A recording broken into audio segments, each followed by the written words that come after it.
Đã rồi mà tôi trong nhà lên nghe đó tung thở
Đây con cho con vừa lên sau này con của mình bay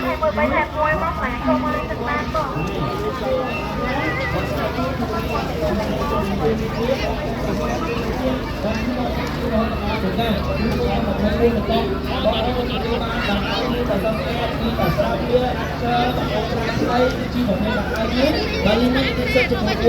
đây kia nè